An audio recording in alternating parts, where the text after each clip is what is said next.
Hey up everyone, I'm back again. So I have to say I'm still a big fan of the Galaxy S5. I think that it's still an awesome device. Particularly love the download booster, your ISO cell 16 megapixel camera. Not so good in low light, I have to admit, but in good light, it completely stomps on most phones. And obviously you've got the ultra power saving mode as well, so it's a real road warriors device. But one thing that has been bugging me a bit lately is the tendency of the device to lag a little bit in certain places, and I did notice it a little bit at first, but it wasn't as perceivable as the Galaxy S4.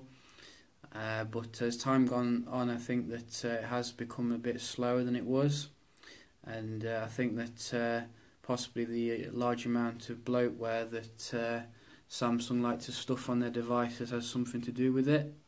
So I've got my hacking and ROMing tools out, and ended up installing a ROM called XtreStoLite. I think that's how you pronounce it. And it's basically a very minimal version of TouchWiz, so you're still getting your TouchWiz benefits such as your air view, your motion controls, as well as fingerprint scanner and the health options, etc. So it's not completely stock, but it's still very debloated, and obviously that does good in that it reduces the utilization of the resources, leading to a faster experience overall. So we can just start it up just to show you how it starts up. As you can see, it's very similar to the stock ROM, but it does seem to start up a little bit quicker as well. I got the screen on a bit low because I'm filming off my HTC One M8, and as you know, that tends to take in a lot of light, and it kind of blinds the camera when too much light's taken in. So but as you can see, it's a very minimalist ROM, very little on there. You've got a few apps on there such as your dialer, your contacts, your messaging, your gallery, music, camera, etc. But apart from that, it's very minimal, very little Google influence on there as well. You can install Google Apps as well, which you can get from XDA if you want to get all your Gmail on, etc. Or you can just get it from the actual Play Store, which is quite easy to get on there. But it's just the speed, really. It just feels so much more fluid. It feels like when you first got the device. It's remarkable the effect that bloatware has on devices. It just really rejuvenates it.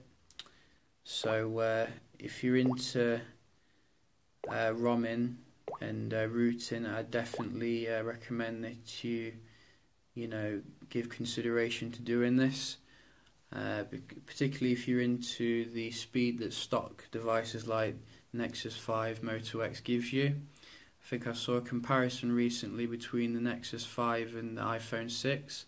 The Nexus 5 was still faster on most stuff, which goes to show you how that can really help when there's very little taxing the resources. But do bear in mind that it probably will void your warranty because of it tripping the NOx counter. So if you're bothered about your warranty, do bear that in mind. But everything works as it should. I've not come across any bugs as yet. If you go into the camera, for example, you still get the nice fully featured Samsung camera with all the nice modes that you get, such as your 16 megapixel, as well as your Ultra HD shooting mode. So they've not messed with that at all or anything. which is nice. Under the music app, you're getting your similar type of customizations of the music, such as the speed and the bass.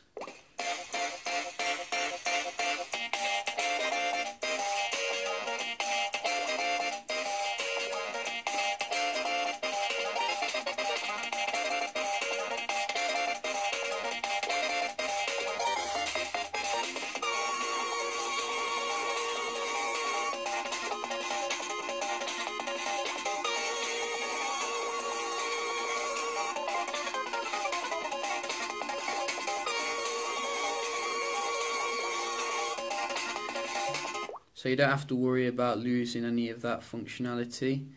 You don't have to rely on like Google Play's equalizer or anything. It's still all there. You get a clock as well, which is quite basic, I guess. But I think that's the aim of the ROM, really, just to make it so that you can download what you want from the Google Play Store and not have to deal with all the bloatware which comes on it usually. I think if you buy a Galaxy S5, it comes with only about 9 to 10 gigs of storage because there's so much bloat on there. But if you look at the storage now, you can see I've got about 1136 gigabytes available, which is quite decent. Much better than the old Galaxy S4 with its 8 gigs available, which was quite scandalous. The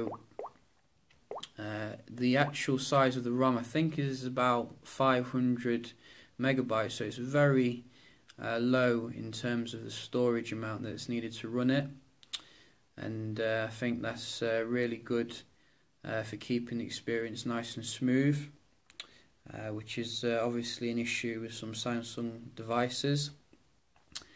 As I said, you do get still the niceties of TouchWiz on the Galaxy S5, such as your download booster, which is combining your LTE and Wi-Fi for faster downloads, as well as your fingerprint scanner, as well as the motion controls as well, like air view and gestures. So it's all there, you're not missing out on anything. I think that was a bit of the worry that I had of installing like a stock KitKat device. I think you'd be missing out on quite a lot of neat things that TouchWiz does bring to the table. But as you can see, when you go into the apps, all apps, it's a lot clearer than how it would usually be, full of like Samsung crap. But yeah, it's much better than it usually is. So yeah, I think you should definitely check this ROM out. It's I think it's based upon Android 4.4.2.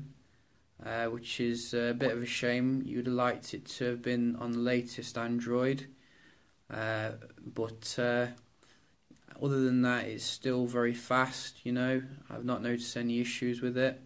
I think the guy who's created it keeps it up to date, and you can install over-the-air updates, so that's a bonus.